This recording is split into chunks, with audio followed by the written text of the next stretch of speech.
Hi all, welcome back. ഇന്ന് December 11, 2025. Kerala local body ഇലക്ഷനാണ്. ഞങ്ങളിത് രാവിലെ തന്നെ വോട്ട് ചെയ്യാൻ വേണ്ടി ഇറങ്ങിയതാണ്. ഇപ്പോൾ സമയം ഒരു 7:30 കാണും. 7 മണിയാകുമ്പോൾ തന്നെ വോട്ടിംഗ് ഒക്കെ സ്റ്റാർട്ട് ചെയ്യും. ഞങ്ങൾ കൃത്യം 7 മണിക്ക് സ്കൂളിൽ എത്തണമെന്ന് കരുതിയതാണ്, പക്ഷേ ഇറങ്ങാൻ കുറച്ച് ലേറ്റായിപ്പോയി. അത്യാവശ്യം തണുപ്പൊക്കെ ഉണ്ട് കേട്ടോ.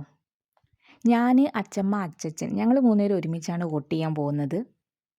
ഈ ഒരു സമയത്ത് പോയി കഴിഞ്ഞാൽ അത്ര തിരക്കുണ്ടാവില്ല. അതുകൊണ്ട് തന്നെ നമുക്ക് അധികം നേരം ക്യൂ നിൽക്കേണ്ട ആവശ്യമില്ല. അച്ചമ്മക്കും അച്ചച്ചനും എന്തായാലും ക്യൂ നിൽക്കേണ്ടി വരില്ല. കാരണം പ്രായമായവർക്ക് നേരെ ചെന്ന് വോട്ട് ചെയ്ത് തിരിച്ചു പോരാവുന്നതാണ്. വെയിറ്റ് ചെയ്യണ്ട. ഞാൻ എന്തായാലും ക്യൂ നിൽക്കണം. എത്ര നേരം നിൽക്കണം എന്നത് അവിടെ പോയിട്ട് അവിടുത്തെ തിരക്ക് കണ്ടാലേ പറയാൻ പറ്റുള്ളൂ. നമുക്ക് എന്തായാലും പോയി നോക്കാം. അപ്പോൾ ഇതാണ് എടക്കാട് യൂണിയൻ ALP സ്കൂൾ, ഞങ്ങളുടെ വാർഡിലെ പോളിംഗ് ബൂത്ത്. അച്ഛൻ സ്കൂളിലുണ്ടായിരുന്നു. രാവിലെ 6 മണിയായപ്പോൾ പോയതാണ്.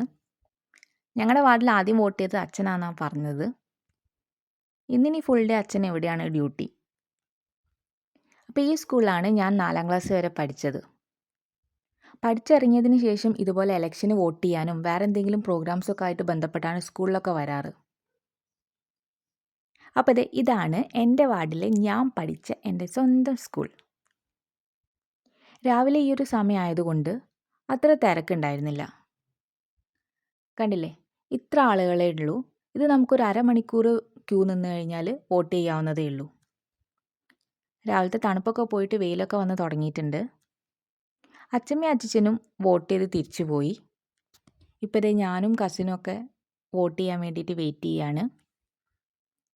അങ്ങനെ ഞങ്ങൾ വോട്ട് ചെയ്ത് ഇറങ്ങി. ഇന്നിപ്പോൾ നടക്കുന്നത് തൃശ്ശൂർ മുതൽ കാസർഗോഡ് വരെയുള്ള 7 ജില്ലകളിലെ ഇലക്ഷനാണ്. തിരുവനന്തപുരം മുതൽ എറണാകുളം വരെയുള്ള ജില്ലകളിലെ ഇലക്ഷൻ ഡിസംബർ 9 ആയിരുന്നു. അപ്പോൾ ഇനി ഇതിൻ്റെ വോട്ടെണ്ണൽ ഡിസംബർ 13 അപ്പം നമുക്ക് അന്നറിയാം ആരൊക്കെയാണ് ഏത് പാർട്ടിയാണ് ജയിക്കുന്നതെന്ന്. അപ്പോൾ നമുക്ക് എന്തായാലും കാത്തിരുന്ന് കാണാമല്ലേ.